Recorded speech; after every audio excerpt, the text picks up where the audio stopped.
오늘 우리가 받을 하나님 말씀은 요한계시록 2장 1절에서부터 7절까지의 말씀입니다.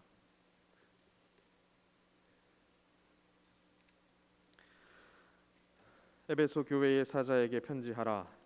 오른손에 있는 7뼈를 붙잡고 7 금촛대 사이를 거니시는 이가 이르시되, 내가 내 행위와 수고와 내 인내를 알고 또 악한 자들을 용납하지 아니한 것과 자칭 사도라 하되 아닌 자들을 시험하여 그의 거짓된 것을 내가 드러낸 것과 또 내가 참고 내 이름을 위하여 견디고 게으르지 아니한 것을 아노라.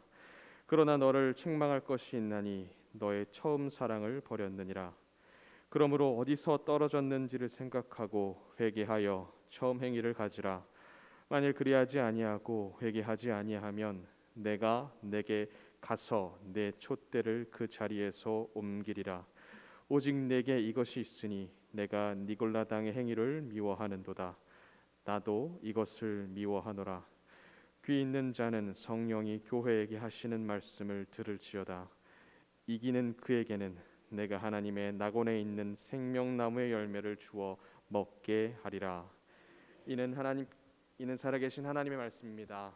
아멘. 이 시간 담임 목사님께서 나오셔서 사랑을 회복하라라는 주제로 말씀 선포해 주시겠습니다. 많은 은혜 받으시기 바랍니다. 할렐루야. 아멘. 혹시 은도 형제 왔나요? 지은도 안 왔어요? 안 왔어요? 그래요. 우리 은도 형제가 또 내일 군대를 가거든요. 그래서 오늘 나오기로 했었는데 안 왔나 보네요. 안 왔대요. 안 왔대요. 그래요. 다음에 기다리려고 했는데 아쉽네요. 광고합니다. 이번 주 금요일부터 주일까지는 우리 유초등부 성경학교가 있습니다. 코로나 가운데 있지만 그래도 우리가 겨울 성경학교를 진행을 합니다. 온라인으로 진행을 하고 또 오프라인으로도 하긴 하지만 식사나 간식 없이 그냥 모여서 함께 예배하는 그런 모임을 갖습니다. 여러분 잘 안전하게 끝날 수 있도록 기도해 주시고 모든 법은 지켜가면서 하니까요. 너무 염려 안 하셔도 됩니다. 아이들 걱정하지 마시고 보내셔도 되니까요. 하여튼 많은 협조와 또 기도 부탁드리겠습니다. 또 3월 5일부터 구약 파노라마가 있죠. 모든 성도님들을 초청하고 특별히 우리 직분자들, 재직들은 반드시 참석해 주셔야 합니다. 그래야지만 우리가 또 재직으로서의 역할들도 감당하고 최소한 성경이 어떤 내용인지는 알아야 되잖아요. 우리 중직자들은 반드시 참석해 주셔야 합니다. 성경 파노라마가 이제 제자훈련, 제자양육의 프로그램의 가장 기초 단계입니다. 이것을 해야만 그 다음 단계로 넘어갈 수 있습니다. 이거 하지 않고 다른 것을 할 수 없어요. 그래서 여러분 꼭 참석하셔서 성경에 대한 궤관들을 좀 이해하고 한눈으로 바라볼 수 있는 그런 눈들을 꼭 가지게 되시기를 주님의 이름으로 축원합니다. 집사님들은 반드시 꼭 참석하시고 중직자들, 안수집사님, 권사님들, 장로님들은 필수로 참석하셔야 됩니다. 나름 차이가 있죠. 꼭 참석하는 것과 필수로 참석하는 것 차이가 있으니까 꼭 기억하시고 혹시라도 안 하시면 제가 강제로라도 이름을 넣도록 하겠습니다. 여러분 설명절 잘 보내셨나요? 아멘. 설교하기 전에 제가 꼭 이야기를 좀 하고 지나갔으면 좋겠는 부분이 있어서 말씀을 나눕니다. 제가 이번에 저도 설명절에 대구에 내려가지 않고 집에 있었습니다. 그리고 혹시 가족들께 전화로만 안부하고 인사를 드렸는데 전화를 드렸더니 다들 교회 걱정을 하시는 거예요. 또 주일만 지나면 또 교회에서 코로나 터졌다는 소식이 들리니까 늘 염려하시는 거죠. 제가 그 얘기를 듣고 있는데 지난 주간에 제가 보는 신문들이 있어요. 매주 제게 오는 신문들이 여러 개가 있는데 지난주에 신문을 보다 보니까 이 2개의 신문 가운데서 그런 내용이 나오더라고요. 여러분 혹시 교회 감염 아니면은 종교 시설에서의 감염이 얼마나 된다고 생각하십니까? 몇 퍼센트 될까요? 전체 감염의 비중에서. 지난 21일 날 1월 22일 날 질병관리청에서 발표한 자료에 따르면 지난 1년간 코로나19 그 감염의 원인이 크게 두 가지가 있는데, 하나는 집단 감염과 또 확진자 접촉에 의한 감염이 있답니다. 그 중에서 이 집단 감염의 비중이 45.5%래요. 그 45.5% 중에 그 발표의 자료에 보면 이렇게 남아 있어요. 집단 감염에서 종교시설에 의한 감염이 가장 많다라고 나왔어요. 그러니까 사람들은 어떻게 인식하겠어요?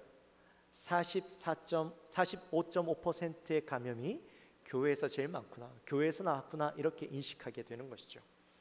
물론 그 뒤에 세부 내용에 이렇게 둥그런 표에 저기 나옵니다만, 둥그런 표에 보면 이제 종교 시설의 그 감염 비중이 17%라고 나와요. 근데 교회에서 질병관리청에서 발표할 때는 종교 시설에서 가장 많은 비중을 차지한다라고 이야기하니, 사람들의 인식 속에는 45%가 종교 시설에서 나오고 교회에서 가장 많이 나오는구나라고 생각을 한다라는 거죠.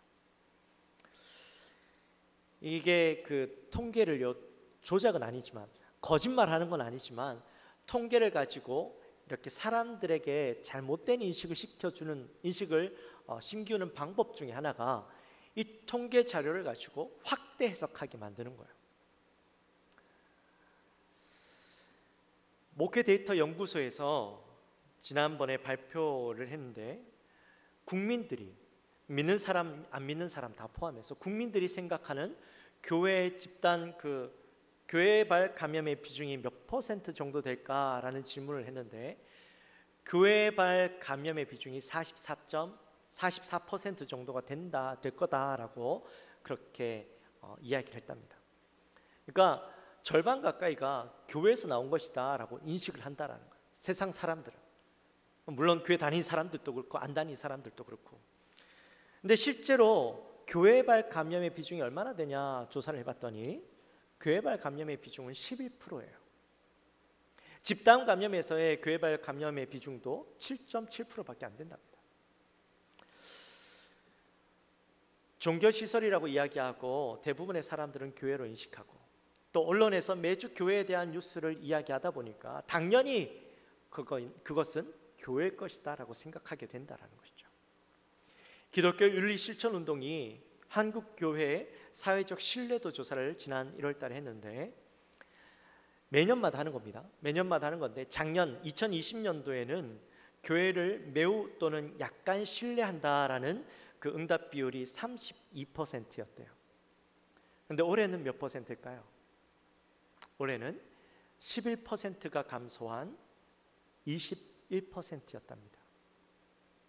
그 중에서도 교회를 다니는 신자들이 교회를 신뢰하는 퍼센테이지는 70%. 10명 중에 3명은 교회를 신뢰하지 않는데요. 그리고 비크리스찬들, 넌 크리스찬들이 교회를 향한 신뢰도는 9%밖에 되지 않는답니다. 100명 중에 91명은 교회를 신뢰하지 않는다는 거예요. 믿지 않는다라는 거예요.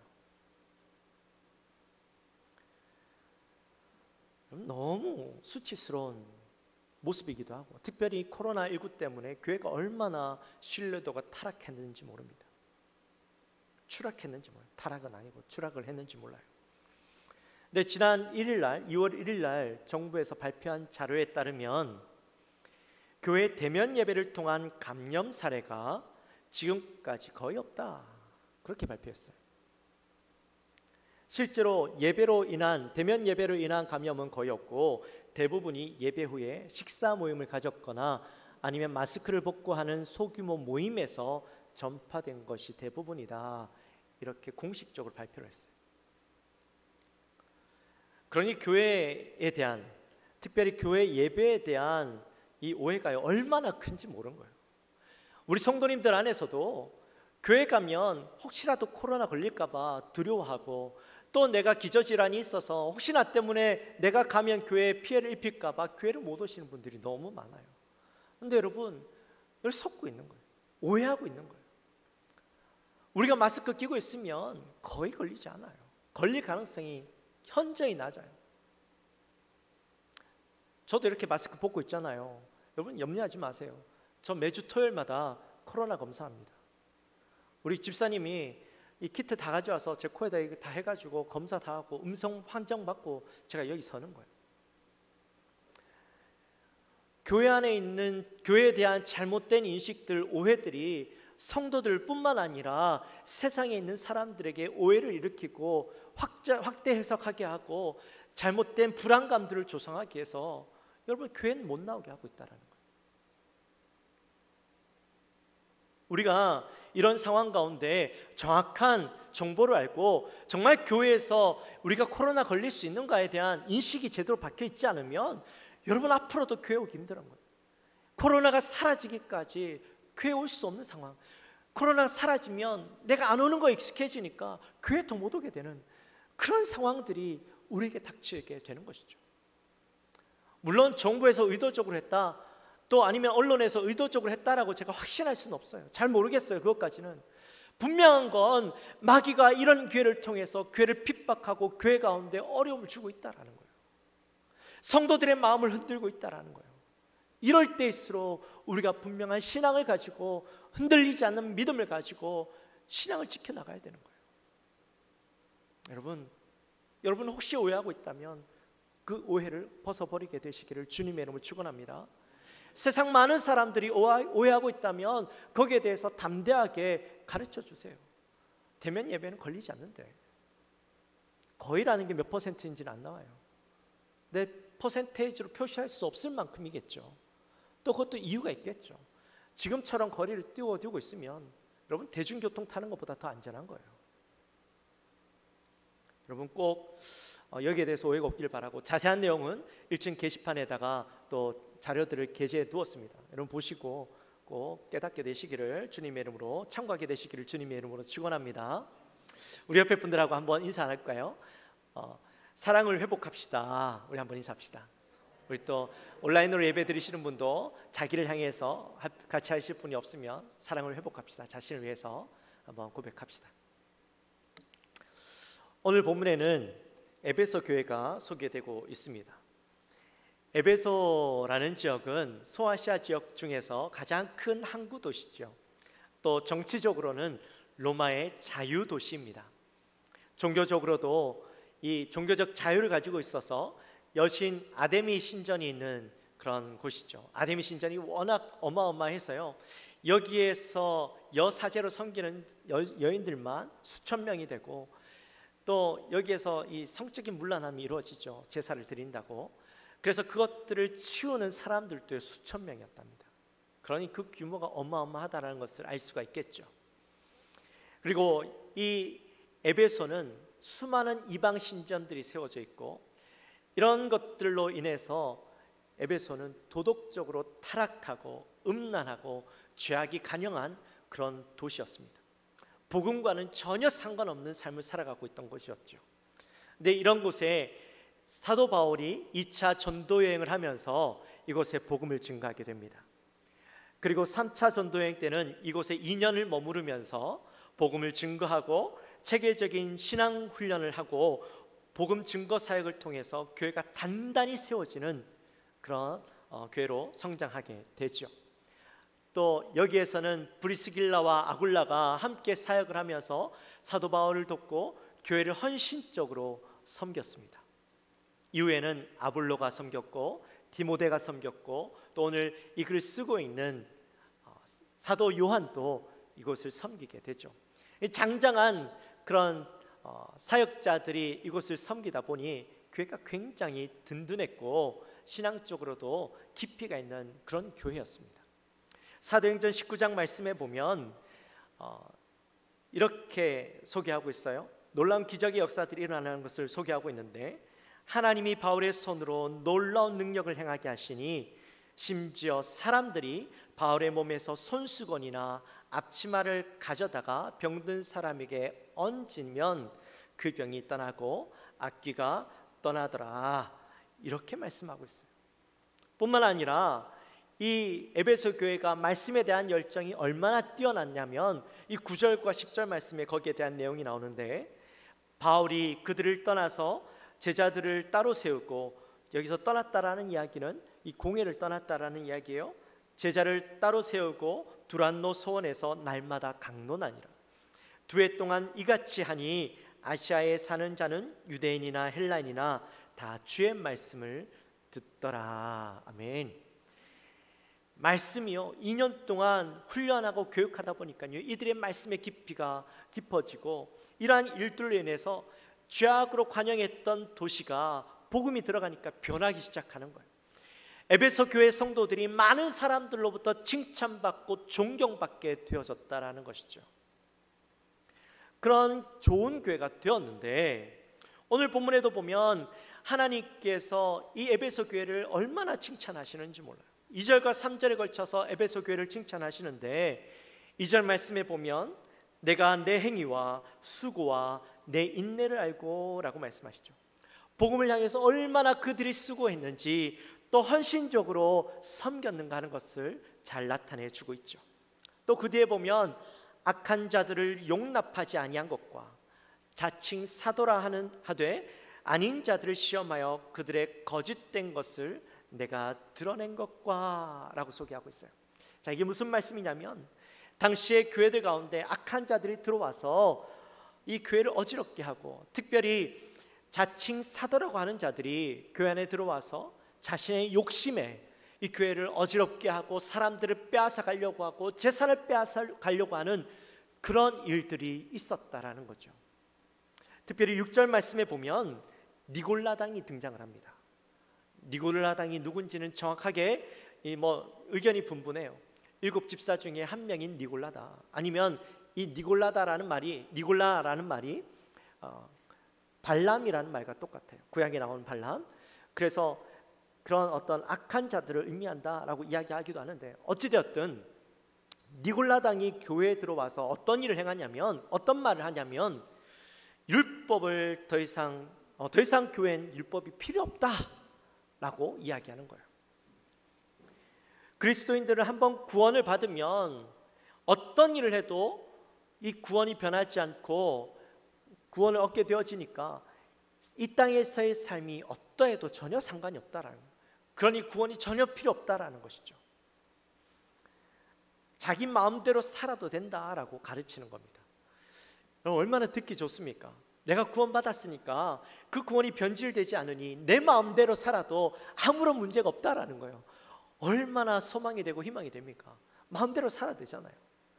근데 이게 거짓 증거라는 거죠.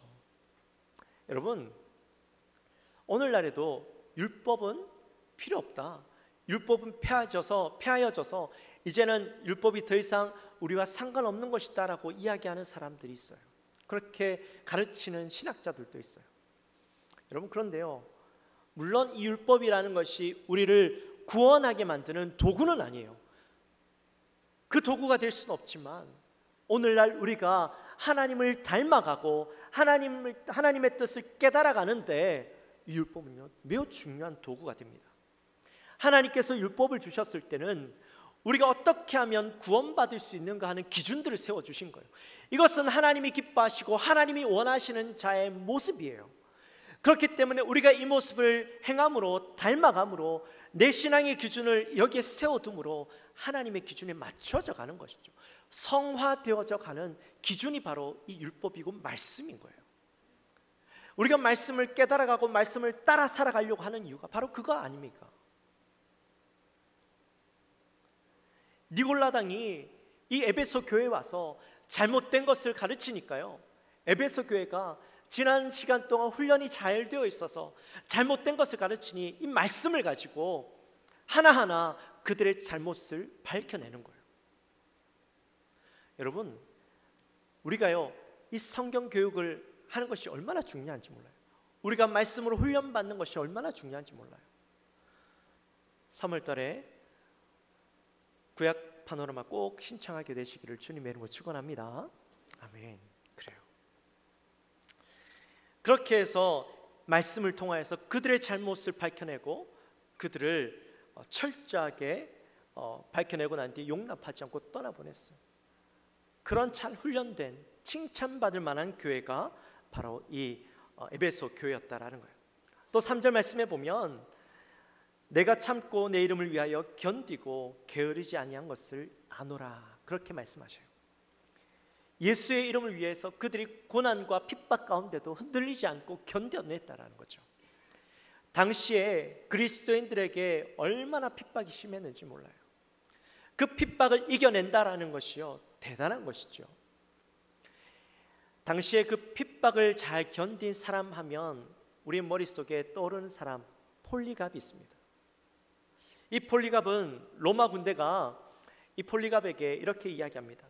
네가 만약 예수의 이름을 저주하고 욕하고 배반하면 내가 너에게 영예와 권세를 주겠다, 그렇게 이야기를 하죠. 그때 이 폴리갑이 유명한 말을 합니다. 내 인생 86년 동안 하나님은 나에게 한 번도 해를 끼치거나 나를 떠나신 적이 없다. 그런데 내가 어떻게 나의 왕이요 나의 주인 되시는 하나님을 욕하고 내가 그분을 배반할 수 있겠느냐. 그 뒤에도 로마의 군인들이 회유하고 유혹을 했지만 넘어가지 않았어요. 결국에는 이 폴리갑이 화영장의 이슬이 되어서 사라지고 말았습니다. 비록 폴리갑이 에베소 교회는 아니었지만 안디옥 교회 저기였지만 안디옥 교회도 에베소 교회도 그런 고난 가운데 핍박 속에서도 끝까지 믿음을 지켜나갔던 그런 사람들이었다라는 거예요. 이런 모습을 볼 때 에베소 교회는요 참 칭찬받을 만한 교회죠.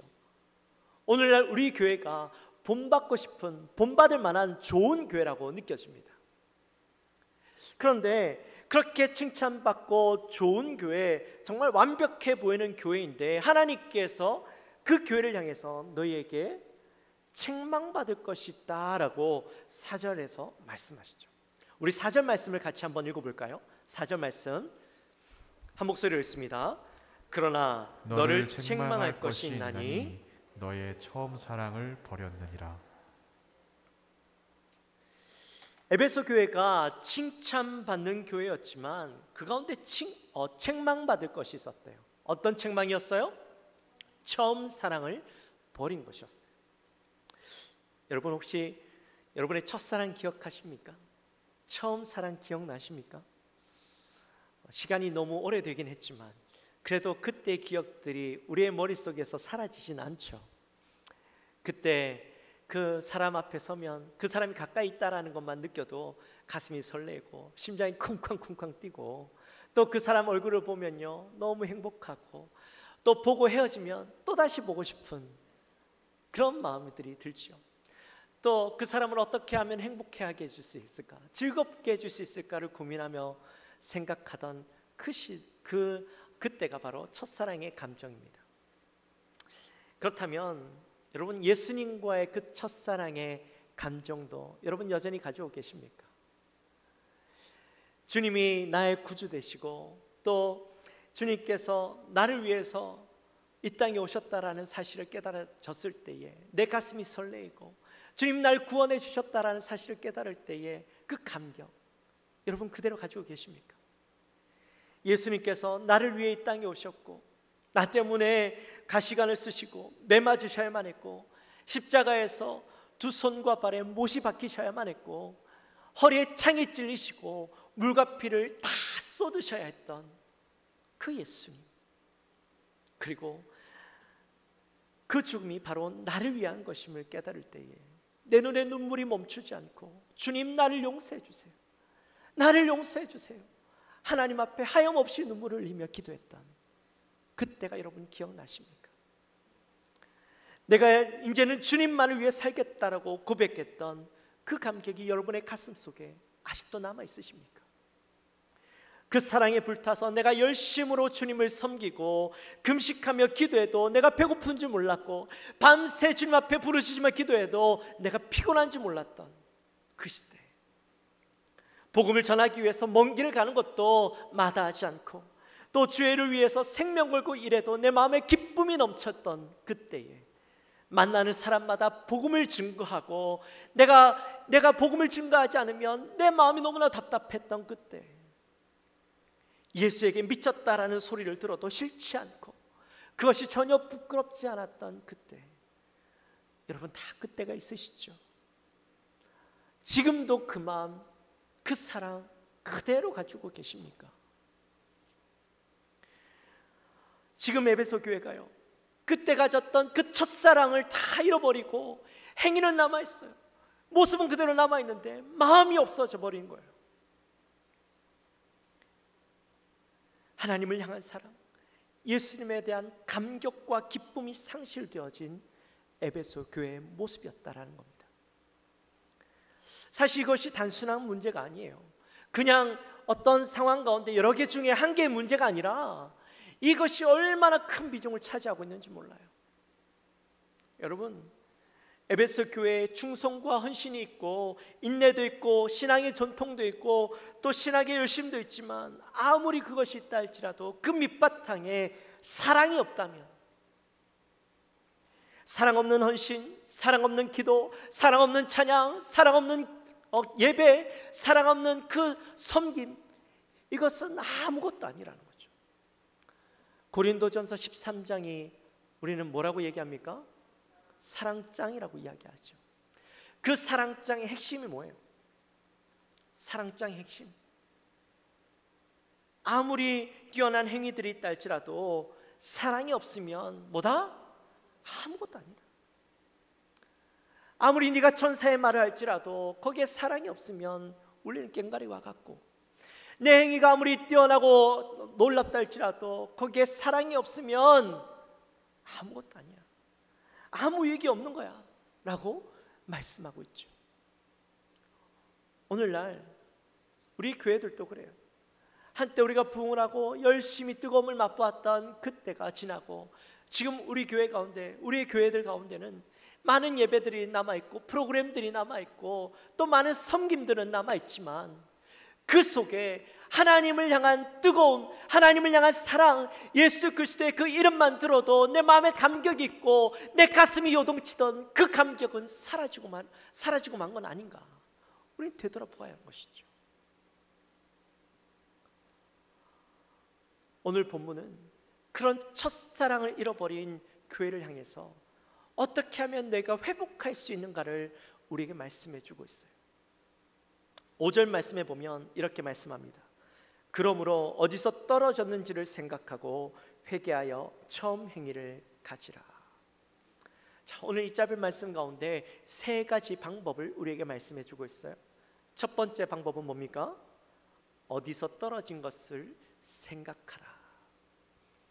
내가 언제부터 어디서부터 하나님과 멀어지게 되었고 예수님과 멀어지게 되었고 내 사랑이 식어졌는지 잘 되돌아보라는 거예요. 잘 생각해 보라는 거예요. 여러분, 이 사랑이라는 감정은요 갑자기 바뀌지 않아요. 변하지 않아요. 서서히 변해요.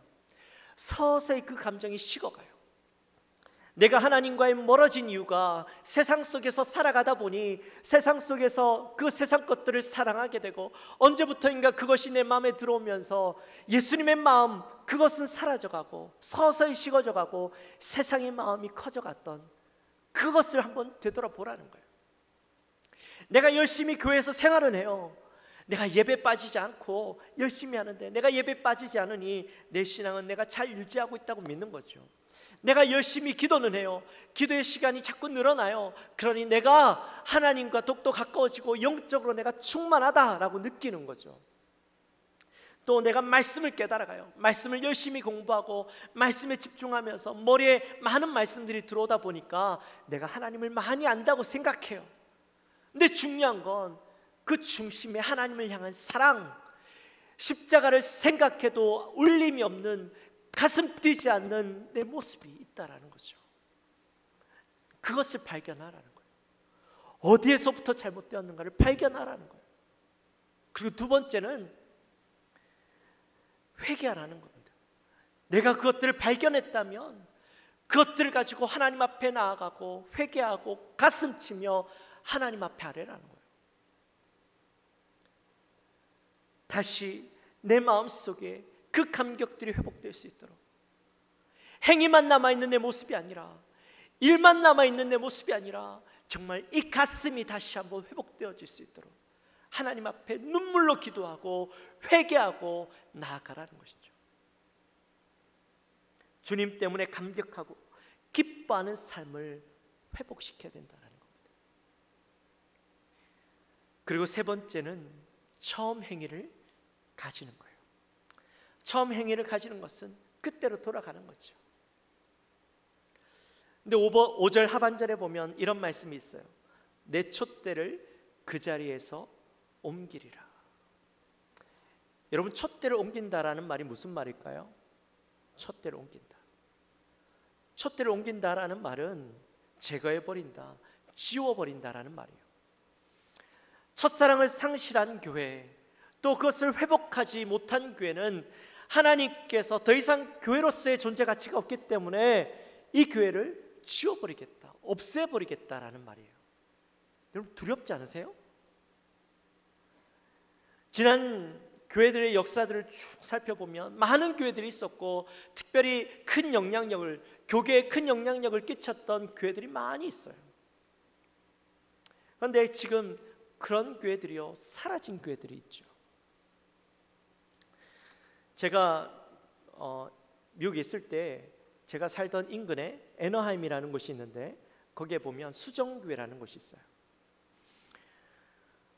그 미국에서 가장 크고 또 영향력을 끼쳤던 교회고, 또 번영신학으로 유명해서 전 세계적으로 많은 분들이 알고 계시죠. 로버트 슐러 목사님이 목회하시던 교회였어요.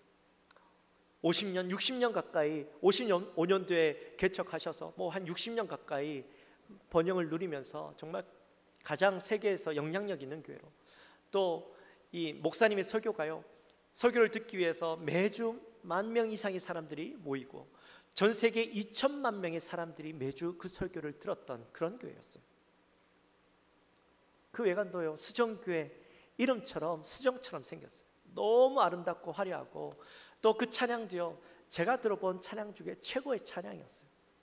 제가 미국 가서 거기에서 여러 번 예배를 드렸는데 제 마음에 늘 갈 때마다 감동이 있었고, 정말 그 사모함이 있었어요.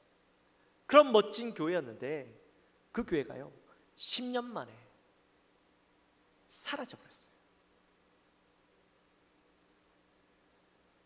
그 첫사랑을 잃어버린 교회가요, 10년 만에 사라져버리더라니까요. 지금 그 수정교회는 천주교가 사가지고 성당이 되어버렸어요. 얼마나 수치스러운지 몰라요. 여러분, 이런 모습들이 미국 안에서 얼마나 많이 일어나고 유럽 교회들 안에서 얼마나 많이 일어나는지 몰라요. 이게 단지 유럽과 미국 교회에서만의 일일까요? 저는 오늘날 우리 한국 땅에도 이런 일들은 얼마든지 일어날 수 있다고 생각합니다. 지금도 많은 교회들이 교회를 팔고요, 문 닫는 교회들이 많아요. 빚을 허덕이면서 교회가 문 닫는 교회들이 많아요. 우리 교회도 이런 문제들 앞에서 깊이 되돌아봐야 한다고 생각합니다. 45년의 역사를 가졌어요. 새벽기도 총진군이라는 엄청난 명예를 가지고 있는 교회예요. 한때 많은 사람들이 기억하고 찾아오던 교회였어요. 그런데 그것이 과거가 되어버리고 지금 우리의 모습 속에 혹시라도 식어져 버리고 감격이 사라져버린 교회는 아닐까요?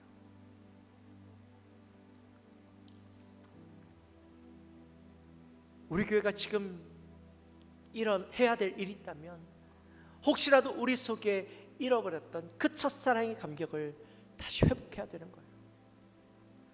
하나님께서 그 촛대를 옮기시기 전에 우리가 회복하고 하나님의 그 첫사랑을 다시 한번, 그 감격을 다시 한번 가지고 주님 앞에 나아가기 위해서 하나님 앞에 매달려야 되는 거예요. 눈물로 주님 앞에, 하나님, 내가 예수 그리스도의 그 이름을 생각할 때마다 감격이 있고 눈물이 있고 십자가가 바로 나 때문임을 다시 한번 기억하며 하나님 앞에 나아갈 수 있는 그 뜨거움이 일어날 수 있는 그 마음들을 회복시켜 주옵소서. 기도해야 되는 것이죠.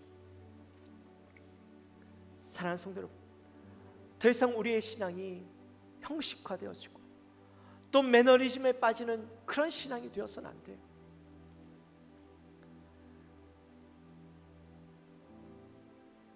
하버드대 발달심리학과 그 하워드 가드너 교수가요, 이런 말을 했어요. 불행한 사람은 가지지 않은 것을 사랑하고 행복한 사람은 가진 것을 사랑한다. 여러분, 여러분의 인생은 무엇을 사랑하고 살아가고 계십니까? 가진 것을 사랑하십니까? 아니면 가지지 못한 것을 사랑하고 그것을 얻기 위해서 투쟁하며 살아가십니까? 여러분이 가지고 있는 것 중에 최고의 것, 바로 예수 그리스도의 그 사랑. 여러분 이미 그걸 가졌잖아요.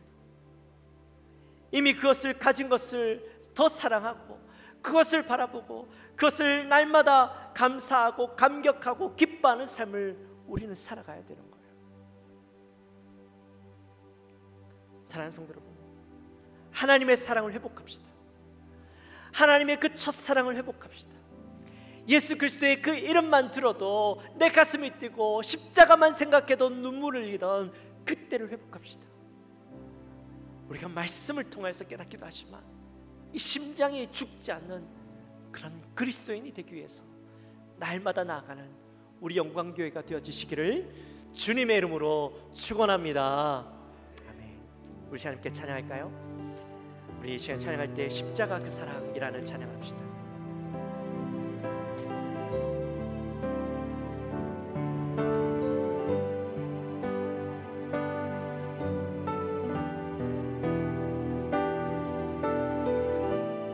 가사를 깊이 생각하면서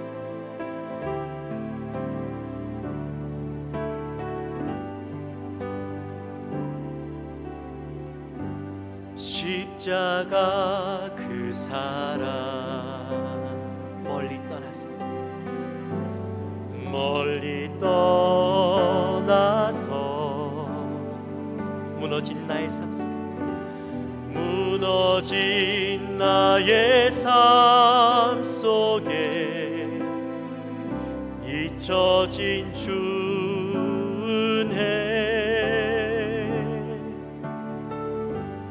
돌 같은 내 마음 어루만지사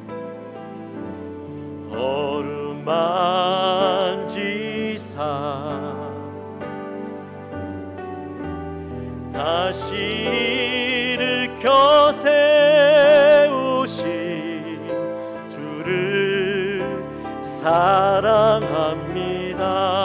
주 나를 보호하시고 주 나를 보호하시고 날 붙드시니 나는 보배롭고 존귀한 주님의 자녀라. 주 너를 보호하시고 주 너를 보호하시고 널 붙드시니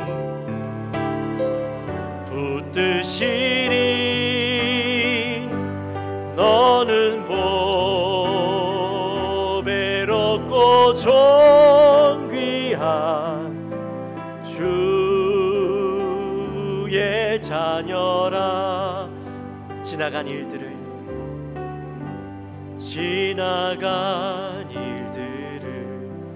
기억하지 않고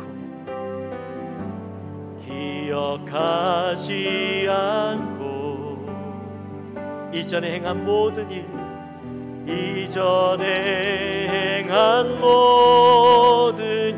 생각지 않으리.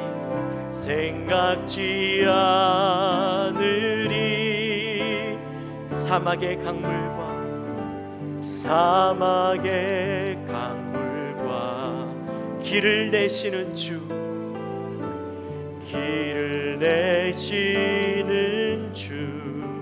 내 안에 새 일 행하실 주만 내 안에 새 일 행하실 주만 바라보리라. 아멘. 주 너를 보호하시고 널 붙드시니 나는 보배롭고 존귀한 주님의 자녀라. 주 너를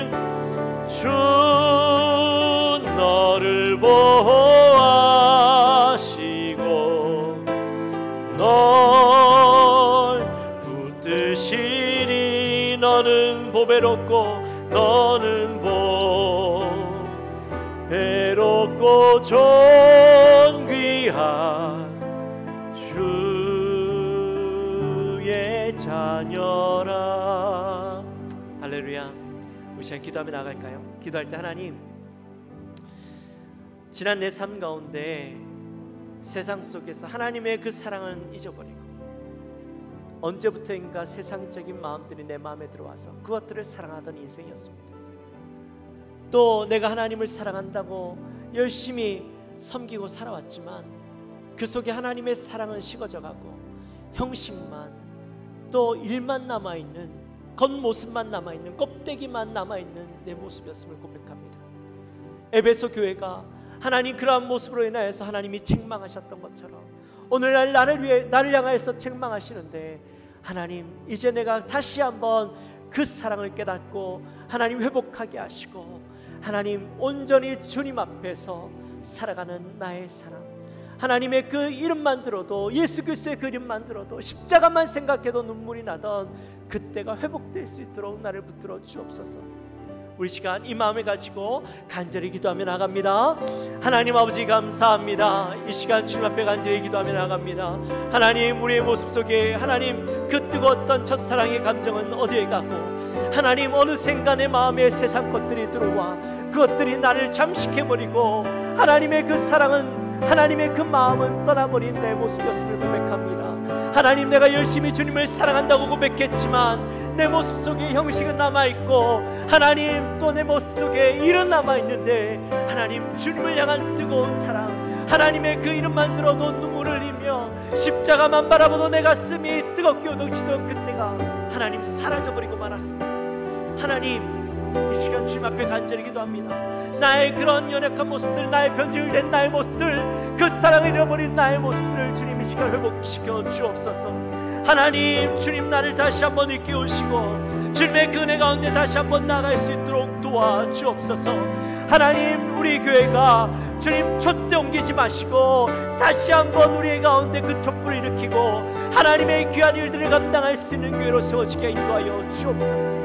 하나님, 우리를 붙잡아 주옵소서. 하나님, 우리를 일으켜 주옵소서.